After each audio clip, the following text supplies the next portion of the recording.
Exit poll के नतीजों के बाद एक बार फिर प्रदेश की सियासत में हलचल तेज हो गई है।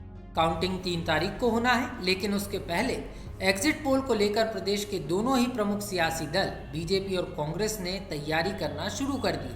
हालांकि अलग अलग सर्वे एजेंसियों के सर्वे में किसी में बीजेपी को बहुमत तो किसी में कांग्रेस को बहुमत या फिर कांटे की टक्कर होने की संभावना जताई गई है। लेकिन टक्कर अगर 2018 विधानसभा चुनाव जैसी रही तो फिर दोनों ही पार्टियां अपने अपने बाड़े या किले की किलेबंदी करती हुई नजर आएंगी। यही कारण है कि पीसीसी चीफ कमलनाथ ने भी इसको लेकर खास रणनीति तैयार की है। खुद पूर्व सीएम कमलनाथ कांग्रेस दफ्तर से मतगणना की मॉनिटरिंग करेंगे तो उनका प्लेन भी भोपाल में ही तैनात रहेगा। माना जा रहा है कि अगर मुकाबला बराबरी का रहा तो कांग्रेस इस बार कोई गलती नहीं करना चाहती। यही कारण है कि कांग्रेस ने सभी प्रत्याशियों को जीत के बाद भोपाल तलब किया है। खबर ये भी है कि विधायकों को जीत के बाद कर्नाटक या फिर छत्तीसगढ़ शिफ्ट किया जाएगा। हालांकि कांग्रेस इस बात का दावा कर रही है कि ऐसी जरूरत ही नहीं पड़ेगी, हम पूर्ण बहुमत की सरकार बनाएंगे। पोल जो है उसका रिजल्ट 3 तारीख को आ जाएगा। आकलन कुछ भी लगाए जाएं, कमलनाथ जी ने कहा है कि जनता का जो मन है, जनता विजन से चलती है, टेलीविजन से नहीं। इसलिए हम लोग इस पर विश्वास नहीं करते हैं। जनता का मन भारी बहुमत से जिताने का कांग्रेस को है और वही 3 तारीख को परिणाम में सामने आएगा। नहीं, ऐसा मध्य प्रदेश में नहीं होने वाला है। मध्य प्रदेश में कांग्रेस स्पष्ट बहुमत से सरकार बनाने जा रही है। इसलिए इस तरह की कोई भी बातें केवल आकलन करने वाली बात हो सकती है, लेकिन सत्यता कुछ भी नहीं है। कमलनाथ जी ने जीत के बाद सभी विधायकों को बुलाया कि एकजुट रहें और भोपाल भी बुलाया कि जीत के बाद सबसे पहले भोपाल पहुंचे। लेकिन निश्चित रूप से अगर हमारे विधायक जीतते हैं तो उनको सबसे पहले भोपाल ही आएंगे। हमारी विधायक दल की बैठक होगी, उसकी तारीख तय होगी। अभी एआईसीसी और प्रदेश कांग्रेस अध्यक्ष जी तय करते हैं कि किस दिन किस समय विधायकों की बैठक हो, और निश्चित रूप से 3 तारीख को परिणाम आएंगे तो आगामी 1-2 दिन में विधायक दल की बैठक यहाँ बुलाई जाएगी। वहीं सूत्रों से मिल रही जानकारी के अनुसार अगर मुकाबला 50-50 का रहा तो दिल्ली में बीजेपी के नेताओं ने भी इसके लिए प्लानिंग करना शुरू कर दिया है, क्योंकि स्थिति 2018 जैसी रही तो अपने खेमे को बचाने के साथ निर्दलीय और अन्य दलों का सहारा भी लेना पड़ सकता है। हालांकि बीजेपी एग्जिट पोल को लेकर उत्साहित है। बीजेपी की माने तो प्रदेश में 5वीं बार बीजेपी सरकार बनाने जा रही है। हमें जनता का पूर्ण समर्थन और बहुमत मिलेगा।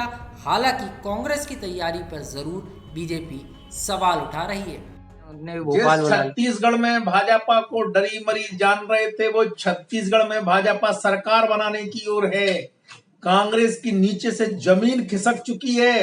कांग्रेस के हौसले पस्त पड़ चुके हैं। शकल देखो वहां के मुख्यमंत्री की, शकल देखो वो जो अनाप शनाप बोलने वाले उनके युवराज की, शकल देखो उनकी बाकी नेताओं की। जहां से एटीएम बना के रखा था जिस छत्तीसगढ़ की सरकार को, वो कांग्रेस पार्टी बुरी तरह से हारने वाली है। और जो लोग, मैं उनको भी कह रहा हूं, जो नॉन पॉलिटिकल लोग हैं, जो भाजपा को छत्तीसगढ़ में मरी सड़ी जान रहे थे, वो जान लें कि भारतीय जनता पार्टी ने किस प्रकार से चुनाव छत्तीसगढ़ में लड़ा है। कांग्रेस तो देखो पहले से भी डरी है, बौखलाई हुई है, हार की आशंका से पहले ही जूझ रही है। आप मीडिया के मित्रों को भी मैंने कई बार कहा है कि उसकी झुंझलाहट सामने आ रही है। कभी वो ऑपरेशन लोटस की बात करते हैं, कभी कर्मचारियों की सूची बनवाते हैं, कभी अधिकारियों के नाम लेकर हड़काते हैं, कभी वो मशीन पर आरोप लगाते हैं, कभी मशीनरी पर आरोप लगाते हैं, और जब एग्जिट पोल आ जाता है तो एजेंसी पर भी आरोप लगाने लगते हैं। परिणाम आने के बाद में ईवीएम पर भी आरोप लगाएंगे। ये कुछ नहीं कर सकते, ये केवल बौखलाएंगे। और एक बात और, 3 तारीख के बाद कांग्रेस में कपड़ा फाड़ प्रतियोगिता चलने वाली है। ऐसे में देखना यह बेहद दिलचस्प होने वाला है कि साइलेंट जनता का मन बीजेपी या कांग्रेस ने कितना जीता, क्योंकि जब एग्जिट नतीजे 3 दिसंबर को आएंगे उससे स्थिति साफ होगी। लेकिन मुकाबला जादुई आंकड़े 116 सीटों के आसपास का रहा तो फिर अपने बाड़े और किले को बचाने की ये तैयारी ही दोनों ही दलों के काम आने वाली है। तो फिर क्या रिजॉर्ट और क्या प्लेन, सत्ता के सिंहासन पर बैठने के लिए दोनों ही दल सेंधमारी की कोशिश करेंगे। ऐसे में देखना होगा कि 23 की तिकड़म में कमल का जादू चलता है या फिर कमलनाथ पंच के सहारे कांग्रेस सत्ता के सिंहासन पर विराजती है। लोकमत के लिए भोपाल से आकाश सेन की रिपोर्ट।